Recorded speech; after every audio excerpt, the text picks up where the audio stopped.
할렐루야. 하나님의 크신 사랑이 이 새벽에 우리 가운데 가득한 줄 믿습니다. 오늘 우리는 잠언 7장 1절로 9절의 말씀을 통하여 내 마음의 고지를 사수하라, 내 마음의 고지를 사수하라 라는 제목으로 하나님의 말씀을 함께 나누도록 하겠습니다. 우린 계속해서 잠언을 통하여 신자가 살아가는 법, 생명의 말씀을 함께 묵상하고 있습니다. 특별히 잠언 1장부터 7장까지의 메인 주제라고 말할 수 있는 것은 간음입니다. 간음. 하나님만을 사랑하지 않냐고 세상의 것을 동시에 사랑하는 것, 이게 바로 간음입니다.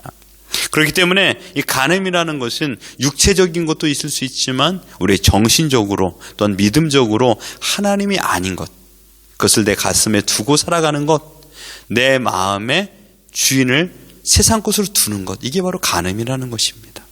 하지만 이 간음에서도 구체적으로 이 육신의 간음에 대하여 이 솔로몬은 강력하게 저항의 마음을 가져라, 그 간음으로부터 승리해야 된다라고 말씀하고 있습니다. 2장부터 5장, 6장과 7장 계속해서 경고의 메시지를 주고 있습니다. 특별히 7장에서는 음녀와 남편이 있는 여자에게 유혹에 빠진 한 청년의 이야기를 하면서 우리에게 음행의 심각성을 폭로하고 있습니다. 이렇듯 솔로몬이 음행에 관하여 이 간음에 대하여 지속적으로 강조하고 가르치는 것은 음행의 죄가 너무나도 강력하다라는 것을 알기 때문입니다. 개인과 가정의 행복을 빼앗는 제1 적이 무엇이냐? 그것은 바로 음행이라는 것입니다. 바라옵기는 우리 모두가 하나님을 존중하고 그 말씀을 따라 순종함으로 말미암아 개인과 가정의 행복을 매일마다 지키시기를 주님의 이름으로 축원합니다. 오늘 본문에 한 아버지가 등장합니다. 그 아버지는 집에 있는 창문 너머에 길거리를 보고 있습니다. 어느 날 한 청년이 길거리를 배회하는 것을 보게 되었는데 그 청년에게는 세 가지의 특징이 있었습니다. 첫 번째로는 혈기왕성한 젊은이였습니다. 두 번째 특징은 그는 어리석은 자였습니다. 세 번째 특징은요, 지혜 없는 자였습니다. 이 어리석다, 지혜 없다 같은 말처럼 보이지만 그 속내를 보면 또 다른 특징이 있습니다. 7절을 보십시오. 어리석은 자 중에 젊은이 가운데 한 지혜 없는 자를 보았노라. 여기에서 어리석다라는 말은요, 자신의 마음을 무방비 상태로 방치하다라는 뜻입니다. 여러분, 어리석은 자들의 특징이 무엇입니까? 자신의 형편을 제대로 알지 못합니다. 그러니까 아무나 들어와도 상관없는 거예요. 그냥 방치하고 있는 겁니다. 사려 깊게 생각하지 못하고 그냥 자신의 감정에 따라 행동합니다. 특별히 정욕에 따라 이끌림을 받죠. 그러니 그 마음은 누구나 들어와 주인 행세를 할 수 있습니다. 또한 지혜 없다란 말은 무엇입니까? 그것은 정욕의 노예가 됨으로 말미암아 이성적인 판단을 할 수 없는 상태, 이게 바로 지혜가 없는 상태입니다. 이 어리석고 지혜 없는 젊은이가 걸어가는 발걸음은 어디를 향하고 있습니까? 8절을 보십시오. 그가 거리를 지나 음료의 골목 모퉁이로 가까이 하여 그의 집 쪽으로 가는데, 큰 길을 지났습니다. 사람들의 출입이 적은 으슥한 거리를 배회하고 있습니다. 그 으슥한 곳이 무엇을 하는 곳인가 동네 사람 모두 다 알고 있습니다. 또한 특별히 그 집 쪽으로 가고 있는데 그 집이 어떤 집인가를 다 알고 있습니다. 왜 그 청년은 그곳을 배회하고 있습니까? 아직 낮이기 때문입니다. 밤이 되기만을 기다리면서 그 길거리를 서성거리고 있는 것입니다. 9절을 보십시오. 저물 때, 황혼 때, 깊은 밤 흑암 중에라. 저물 때, 황혼 때, 또한 흑암 중. 이것은 어두운 밤을 나타내는 시간적인 표현이라고 할 수 있습니다. 하지만 여러분, 그 청년의 마음의 상태가 아닐까요? 그 청년의 마음의 상태는요, 저물었습니다. 황혼이 졌습니다. 흑암 속에 있다라는 것이에요. 아무것도 보이지 않습니다. 왜요? 정욕이 그 마음의 주인이 되어버렸기 때문입니다. 어제도 말씀을 봤듯이 잠언 6장 27절에 보면 사람이 불을 품에 품고서야 어찌 그의 옷이 타지 아니하겠으며 라고 말하고 있습니다. 이 청년의 마음이 불타오르고 있습니다. 정욕이에요. 음란해요. 당연히 그의 옷이 타버리죠. 무엇이 보이겠습니까? 무엇이 생각나겠습니까? 오로지 그 하나만 생각하며 그 자리를 서성거리고 있는 것입니다. 여러분, 인생은 무엇을 가까이 하냐에 따라서 그 인생이 달라집니다. 누구를 만나냐. 오늘 찬양을 불렀던 것처럼 내 친구를 삼가 잘 선택하라 말하고 있습니다. 누구를 만나냐에 따라, 누구의 도움을 받느냐에 따라, 누구의 어드바이스를 듣느냐에 따라서 결정이 달라집니다. 신자는 가야 할 곳과 가지 말아야 될 곳을 분별하는 삶을 사는 자들입니다. 그래서 사랑하는 자들에게 엄히 경고하여 말하고 있는 것이 잠언 5장 8절입니다. 내 길을 그에게서 멀리하라. 그의 집 문도 가까이 가지 말라. 어리석은 자들아, 또한 세상 것을 사랑하는 자들아, 지금 가고 있는 그 걸음을 바꿔라 라고 말하고 있는 것입니다. 왜 그렇습니까? 사랑은 내 자녀도 순간 어리석은 자가 될 수 있기 때문입니다. 특별히 성적 정욕이란, 성격 유혹이라는 정욕을 피할 수 있는 최고의 방법은 단 한 가지입니다. 생각도 하지 말고 근처에도 가지 말며 그런 말을 하지도 말고 듣지도 말아야 됩니다. 더 나아가 보지도 말아야 됩니다. 왜 그럴까요? 이 모든 방법의 목적은 단 한 가지, 죄가 들어오는 통로를 막기 위해서입니다. 내 눈으로, 내 귀로, 내 입으로, 내 마음으로 들어오는 정욕의 통로를 막아야 됩니다. 음란으로부터 생각과 몸을 지킬 수 있는 방법은 단 한 가지, 거룩한 믿음으로 다스림을 받아야 됩니다. 음란과 거룩이 우리 마음이라는 고지를 점령하려고 매일마다 전쟁을 펼치고 있습니다.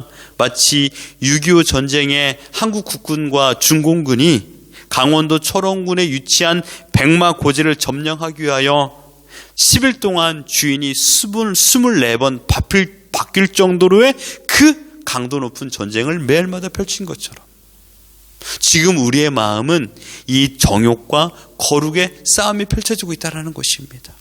무엇이 내 마음을 점령하느냐, 이것에 따라서 우리의 생각과 또한 우리의 삶이 바뀐다는 것입니다. 하나님의 은혜가 너무 좋아서 어떤 상황에서도 기쁨과 감사를 누리는 것처럼 음란이 주는 쾌락도 너무나도 강도가 세기 때문에 하루 종일 생각하는 것입니다. 하나님의 말씀을 묵상할 것인가, 정욕을 묵상할 것인가, 이것입니다. 그러므로 하나님이 기뻐하지 않는 것을 알매도 불구하고 중독자가 되어버려서 매일마다 그 생각의 장악을, 그 정욕의 장악을 장악당하고 마는 것입니다. 여러분, 중독자들은요, 자기 자신이 중독되었다라고 생각하지 않습니다. 이것이 가장 큰 위험이지요. 자신들은 보통 사람이라고 생각합니다. 왜요? 자기 주위에 다 중독자들이 있기 때문입니다. 내가 하는 것이 뭐가 잘못이야? 내 주위의 모든 사람들이 다 이것을 하고 있는데 나는 그저 보통이야 라고 말하는 것입니다. 사랑하는 성도 여러분, 그들이 왜 그런 결정과 그런 생각을 하게 됐습니까? 그의 마음이 점령되었기 때문입니다. 우리가 지켜야 될 마음의 고지는 단지 음행뿐만 아닙니다. 미움, 원망, 불평, 교만, 만족하지 못하는 마음, 시기, 질투, 이런 모든 것들은 하나님께서 싫어하는 것들입니다. 내 마음을 이런 악한 것들에게 점령당해서는 안 됩니다.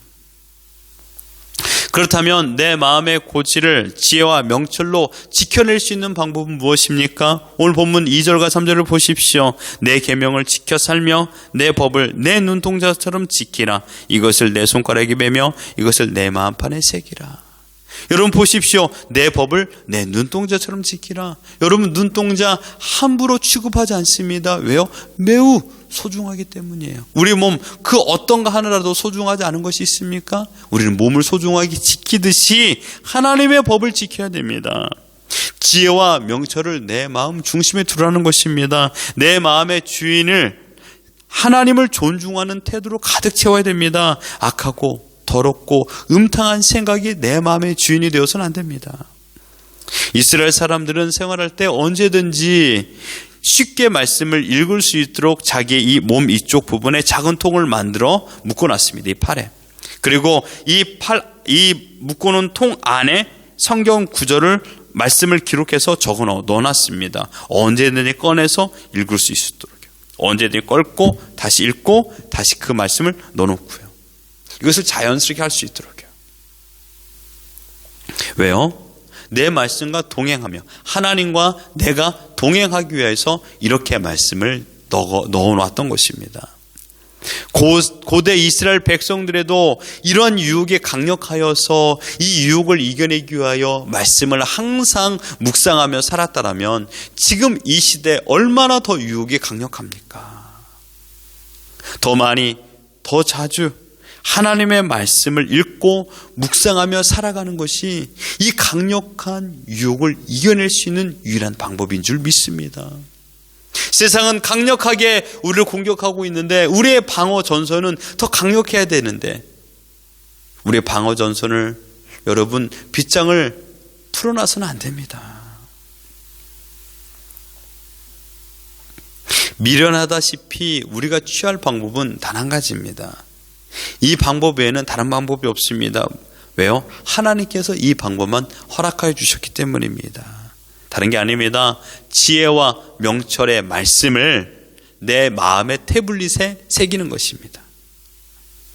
여기에 새긴다라는 말은 지워지지 않기 위한 목적으로 나무나 돌 표면에 기록해 놓은 것입니다. 말씀을 아는 정도로 멈추지 마십시오. 하나님께서 음행을 싫어하신다. 우리 다 알고 있습니다. 내 마음의 주인이 하나님이셔야만 한다. 우리는 다 알고 있습니다.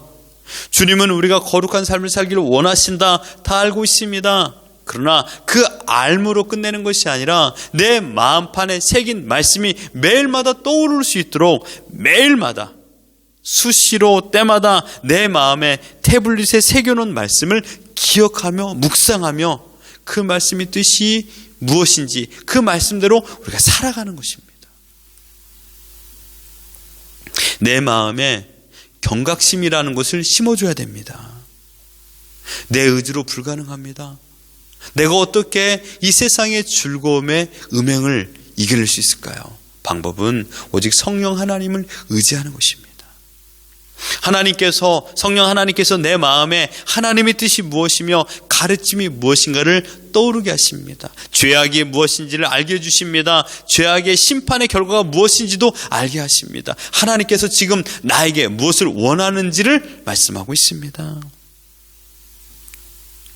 그러므로 그 말씀이 떠오를 때마다 우리가 다시금 그 길을 걸어가는 것입니다. 바라옵기는 중독된 내 마음을 이겨낼 수 있는 것은 오직 하나님의 말씀뿐이 없습니다. 여러분의 의지보다 더 중요한 것은 하나님의 말씀이요. 여러분의 의지의 힘보다 더 강력한 것은 하나님의 말씀인 줄 믿습니다. 그 말씀이 나의 의지를 작동하여서 강력하게 우리가 세상의 유혹의 방어 전선을 구축할 수 있는 것입니다. 여러분의 마음의 고지를 빼앗기지 마십시오. 말씀으로 사수하기를 주님의 이름으로 축원합니다. 오직 성령님의 인도하심을 따라 하나님을 존중하며 생명의 말씀에 순종하며 살아갈 때 비로소 우리는 우리의 마음의 고지를 말씀으로 점령하는 인생을 살아갈 줄 믿습니다. 오늘 이 승리를 거두며 우리의 마음의 고지를 말씀으로 사수하며 살아가는 우리 모두가 되기를 예수 그리스도 이름으로 축원합니다.